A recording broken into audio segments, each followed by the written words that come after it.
Hello dear students, welcome back to my YouTube channel. तो आज के वीडियो में हम लोग सीखेंगे क्लास 6 का मैथ।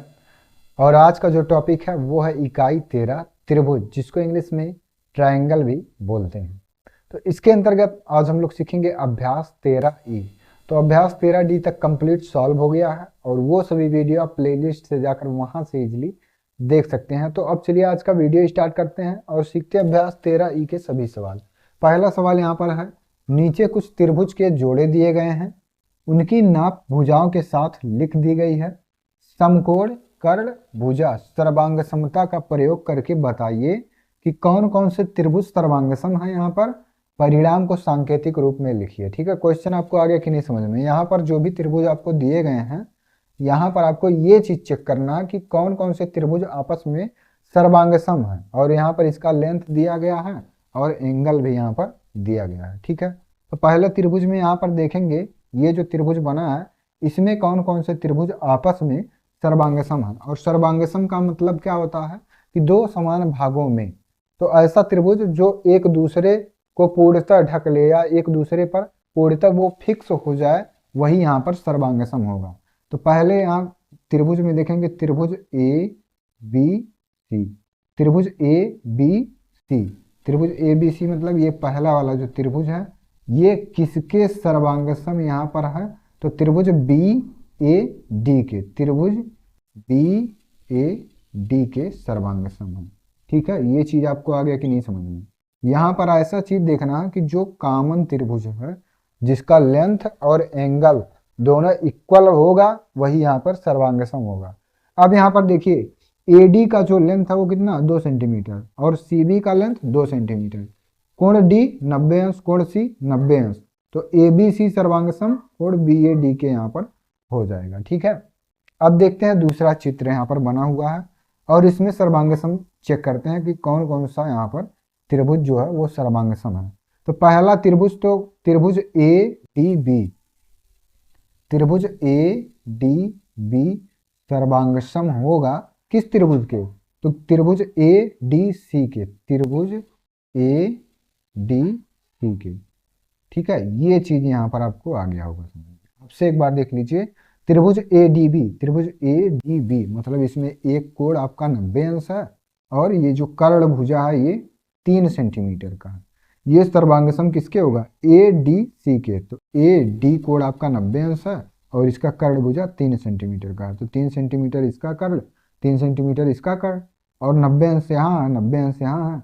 तो इसीलिए ये दोनों त्रिभुज एक दूसरे को पूर्णतः ढक लेंगे या पूर्णतः एक दूसरे के ऊपर ये इस प्रकार से फिक्स हो जाएंगे। तो फिक्स हो जाने का तात्पर्य यहाँ पर है सर्वांग सम से। ठीक है, तो त्रिभुज ADB सर्वांग सम हो जाएगा त्रिभुज ADC के यहाँ पर। तो अब यहाँ पर देखते हैं तीसरा फिगर। यहाँ पर भी आपको सर्वांग सम चेक करना है, कौन कौन सा त्रिभुज किस त्रिभुज के सर्वांग सम है।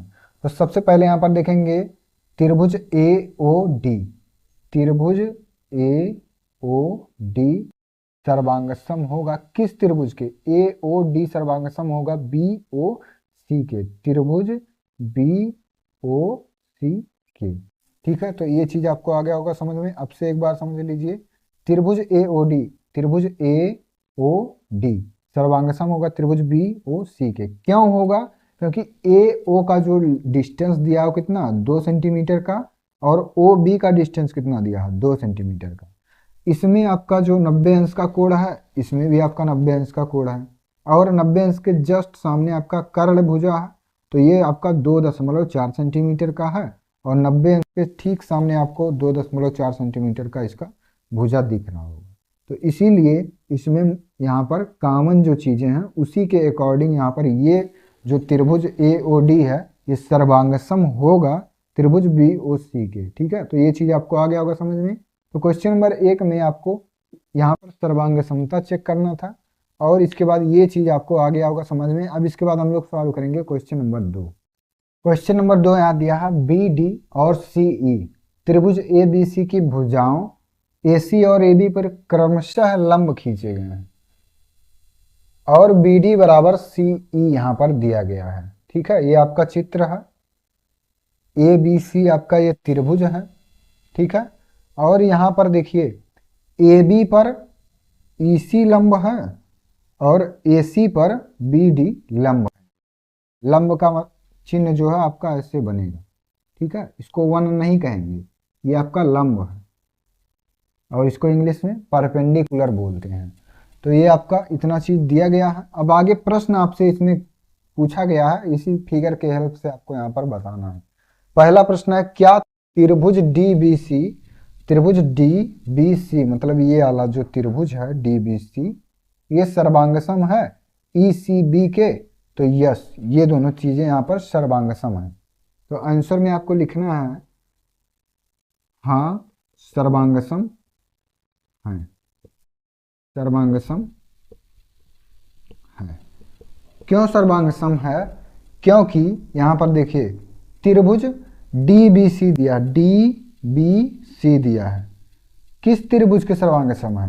त्रिभुज ECB के। तो ये दोनों त्रिभुज जो हैं ये आपस में समान है। अगर एक दूसरे को इसके ऊपर फिक्स किया जाए तो ये दोनों एक दूसरे को पूर्णतः ढक लेंगे, इसीलिए सर्वांगसम यहाँ पर हो जाएंगे।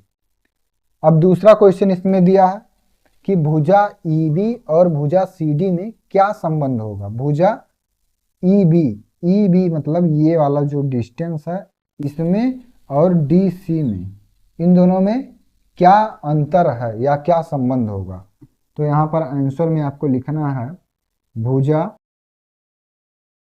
EB बराबर भुजा CD, यहाँ पर होगा भुजा EB बराबर CD। यही एक अंतर यहाँ पर है कि EB का जितना डिस्टेंस रहेगा, मान लीजिए 10 सेंटीमीटर, तो DC का डिस्टेंस 10 सेंटीमीटर ही होगा। अगर यहाँ पर 5 सेंटीमीटर रहेगा तो ये 5 सेंटीमीटर होगा। तो ये दोनों आपस में क्या समान हैं, बराबर हैं दोनों यहाँ, ठीक है। तो ये आपका क्वेश्चन नंबर 2 भी यहाँ पर सॉल्व हो गया। अब इसके बाद हम लोग सॉल्व करेंगे क्वेश्चन नंबर 3। क्वेश्चन नंबर 3 दिया है, उस प्रतिबंध को अभ्यास पुस्तिका पर लिखिए जबकि दो समकोण त्रिभुज सर्वांगसम होंगे। तो एक त्रिभुज मान लीजिए, पहला तो यहाँ पर देखिए सर्वांगसम जो होगा वो कौन सा त्रिभुज होगा? समकोण त्रिभुज। और समकोण त्रिभुज हमको पता है कि इसमें जो होता है एक कोण कोई 90 अंश का यहाँ पर होता है। तो 90 अंश का जो कोण होगा उसको क्या कहेंगे? समकोण त्रिभुज। तो एक कोण इसमें 90 अंश का होगा। तो दो समकोण त्रिभुज का हमको ज्ञात करना है। एक समकोण त्रिभुज मान लीजिए ये है, एक समकोण त्रिभुज, इसको कहेंगे A, B और C। इसको मान लीजिए X, Y और Z। तो इसमें कोण B बराबर 90 अंश दिया है और इसमें कोण Y बराबर 90 अंश। दो समकोण त्रिभुज हैं और ये सर्वांगसम कब होंगे? जब एक समकोण त्रिभुज का कर्ण मतलब जो सबसे लंबा वाला ये लाइन होता है इसी को कर्ण कहेंगे। तो जब एक समकोण त्रिभुज का कर्ण और एक भुजा किसी दूसरे समकोण त्रिभुज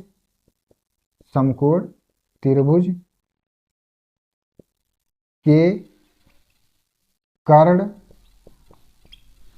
और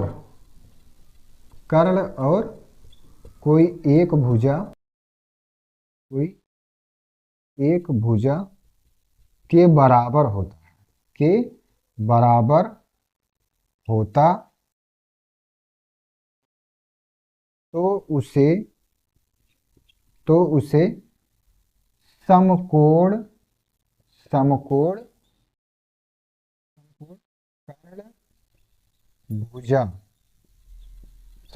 कर्ण भुजा इसको कहते हैं इंग्लिश में शॉर्टकट में RHS, सर्वांग समता।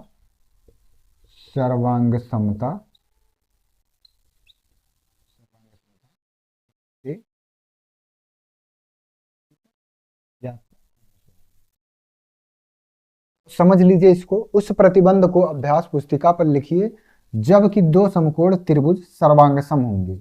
तो एक समकोण त्रिभुज मान लीजिए ABC है और दूसरा XYZ है। तो इसमें एक कोण कोई 90 अंश का होगा, तभी ये समकोण त्रिभुज होगा। तो इसका जो कर्ण है ये एग्जाम्पल के लीजिए मान लीजिए 5 सेंटीमीटर है। तो इसका भी 5 सेंटीमीटर है। ठीक है, दोनों का जो कर्ण है वो समान होना चाहिए और कोई एक भुजा जो है वो समान होना चाहिए। अब इसको मान लीजिए ये आपका दिया है 3 सेंटीमीटर और ये दिया है 3 सेंटीमीटर। तो यहाँ पर देखिए तीन चीज अब यहाँ पर कॉमन हो गया। पहला तो इसका जो कर्ण है X Z 5 centimetre, A C 5 centimetre, A B 3 centimetre, X Y 3 centimetre और कोण भी 90 अंश, कोण वाई 90 अंश। तो ये दोनों एक दूसरे के क्या हो जाएंगे, सर्वांग सम हो जाएंगे। तो यहाँ पर आपको ऐसे लिखना है कि जब एक समकोण त्रिभुज का कर्ण, एक समकोण त्रिभुज का कर्ण और एक भुजा कोई भी, या तो इसको मान लीजिए या तो इसको मान लीजिए, तो इसको ही हम मान लिए, किसी दूसरे समकोण त्रिभुज के कर्ण और कोई एक भुजा के बराबर होता है तो उसे समकोण कर्ण भुजा, समकोण कर्ण और भुजा, समकोण कर्ण भुजा, जिसको इंग्लिश में शॉर्टकट में RHS सर्वांग समता कहते हैं। तो यही आपका यहाँ पर राइट आंसर हो जाएगा। ठीक है, तो क्वेश्चन आ गया कि नहीं समझ में। दो समकोण त्रिभुज आपको लेना है और उसमें आपको 90-90 अंश का तो मिल ही जाएगा और उसका कर्ण दोनों का बराबर होना चाहिए और कर्ण के साथ कोई एक भुजा दोनों में बराबर होना चाहिए, तभी वो यहाँ पर RHS समकोण कर्ण भुजा सर्वांग समता के अंतर्गत आएगा और यहाँ पर दो समकोण त्रिभुज यहाँ पर अब क्या होंगे, सर्वांग सम होंगे। तो यहाँ पर लिखेंगे त्रिभुज ABC क्या होगा, सर्वांग सम होगा। किस त्रिभुज के, त्रिभुज XYZ के। आ गया कि नहीं समझ में। तो अब यहाँ पर क्वेश्चन नंबर 3 आपका सॉल्व हो गया। अब इसके बाद हम लोग सॉल्व करेंगे क्वेश्चन नंबर 4। क्वेश्चन नंबर 4 दिया त्रिभुज ABC की रचना कीजिए जबकि AC बराबर 13 सेंटीमीटर, BC बराबर 5 सेंटीमीटर तथा कोण भी समकोण है। तो इसको चलिए अब सॉल्व करते हैं। यहाँ पर सबसे पहला चीज आपको दिया है AC बराबर 13 सेंटीमीटर और BC बराबर 5 सेंटीमीटर। तो यहाँ पर हम BC लाइन खींचेंगे, BC लाइन खींचेंगे और इसका डिस्टेंस होगा 5 सेंटीमीटर।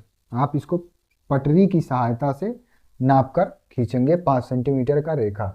कोण भी यहाँ पर क्या है, समकोण। समकोण का मतलब कि ऐसा कोण जो 90 अंश का यहाँ पर हो। तो कोण भी समकोण, यहाँ पर 90 अंश का कोण यहाँ पर आपको बनाना है। तो 90 अंश का कोण आपको दो प्रकार से बनेगा। तो पहला आपका जो है वो आपका लंगड़ा प्रकार से इसे बना सकते हैं यहाँ पर पेंसिल या पेन की सहायता से, और या तो आपके पास चांदा होगा, आप इसकी सहायता से 90 अंश का कोण यहाँ पर बना सकते हैं। ठीक है, तो हम यहाँ पर क्या करें, दोनों प्रकार से हम आपको यहाँ पर बता रहे हैं। जो आपको सूटेबल रहेगा, जो आपके लिए अच्छा रहेगा, जो आपके लिए आसान रहेगा, आप उससे इसको बना लेंगे। सबसे पहले यहाँ पर हम इसको बताएंगे लंगड़ा प्रकार की सहायता से। प्रकार की सहायता से आधे से कम दूरी लेना है और आपको इस प्रकार से चाप लगाना है।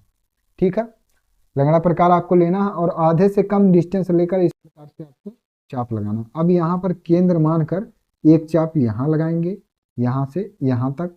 अब इसके ऊपर रखेंगे और एक चाप आगे की तरफ यहाँ लगाएंगे और एक चाप यहाँ, यहाँ से एक चाप यहाँ और दूसरा चाप यहाँ। अब इस पर रखेंगे और एक चाप यहाँ से इसको काट देंगे और यहाँ पर जो ये पॉइंट कट रहा है एक दूसरे को इससे मिला देंगे। तो यही आपका 90 अंश का यहाँ पर क्या हो गया, कोण हो गया 90 अंश। अब यहाँ पर क्या करना है, AC बराबर 13 सेंटीमीटर। अब C पर आपको स्केल रखना है और ये जो लाइन है इस पर देखना है कि यहाँ से यहाँ तक का जो डिस्टेंस है वो 13 सेंटीमीटर कहाँ पर आ रहा है। स्केल हम यहाँ पर रखेंगे और स्केल की सहायता से 13 सेंटीमीटर जहाँ आएगा वहाँ पर एक बिंदु ऐसे लगाना है और इस बिंदु को मान लेना है A और A को C से मिला देना है। ये आपका लंगड़ा प्रकार की सहायता से। अब यहाँ पर आइए चांदा की सहायता से कैसे बनेगा, BC 6 से 5 सेंटीमीटर का यहाँ पर लाइन खींच लेंगे। चांदा आपको इस प्रकार से रखना है, इसका एक मेन पॉइंट होगा चांदा में। यहाँ पर आपको 0 पर रखना है और 0 से आपको चेक करना है यहाँ पर 10, 20, 30, 40, 50, 60, 70, 80, 90 यहाँ पर आएगा। यहाँ पर आपको क्या करना है, एक बिंदु ऐसे लगा लेना है और यहाँ पर चांदा को अब हटा लेना है।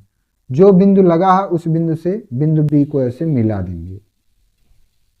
और इसका बीच का जो एंगल होगा कितना हो जाएगा, 90 अंश। अब सी पर स्केल की सहायता से और ए बिंदु जहां पर रहेगा यहाँ से यहाँ तक का जो डिस्टेंस होगा 13 सेंटीमीटर, आपको यहाँ सी पर ऐसे रखना है, नाप लेना है। 13 सेंटीमीटर जहाँ आएगा वहां पर एक बिंदु रखना है और सी को ऐसे मिला देना है। तो इसी प्रकार से आपका ये चांदा की सहायता से यहाँ पर त्रिभुज एबीसी का रचना यहाँ पर हो जाएगा। अगर आपको रचना इसका लिखना है, रचना लिखने के लिए जो जो वर्क हम यहाँ पर किए हैं वही वर्क यहाँ पर लिखना है कि सर्वप्रथम BC बराबर 5 सेंटीमीटर का रेखाखंड खींचा। सर्वप्रथम BC बराबर 5 सेंटीमीटर का रेखाखंड खींचा। इसके बाद क्या है, BC बराबर 5 सेंटीमीटर का रेखाखंड खींचा। इसके बाद बिंदु B पर चांदा की सहायता से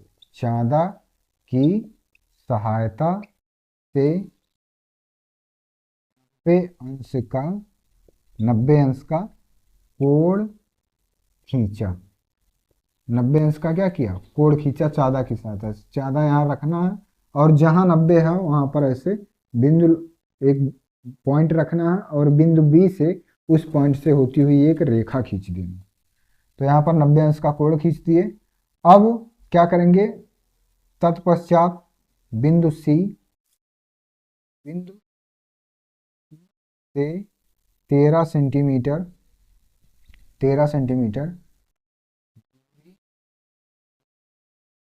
एक बिंदु A और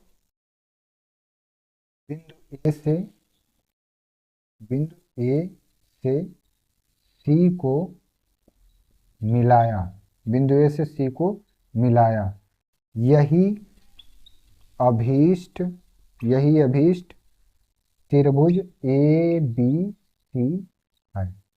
ठीक है, यही अभीष्ट त्रिभुज ABC है। तो यहाँ पर हम आपको दोनों प्रकार से बता दिए हैं। आप चांदा की हेल्प से भी बना सकते हैं और आप प्रकार की सहायता से भी यहाँ पर बना सकते हैं। तो जो आपको आसान लगे आप उस मेथड से यहाँ पर जो इसका कोड है वो यहाँ पर आप बना सकते हैं। तो इस प्रश्नावली में आपके कुल 4 प्रश्न दिए गए थे और सभी प्रश्नों को हम लोग 1 बाय 1 सॉल्व कर चुके हैं। तो अगर वीडियो आपको अच्छा लगा हो और वीडियो समझ में आया हो तो वीडियो पर एक लाइक जरूर करें और अगर हमारे चैनल पर आप नए हैं तो चैनल को भी सब्सक्राइब कर लीजिए।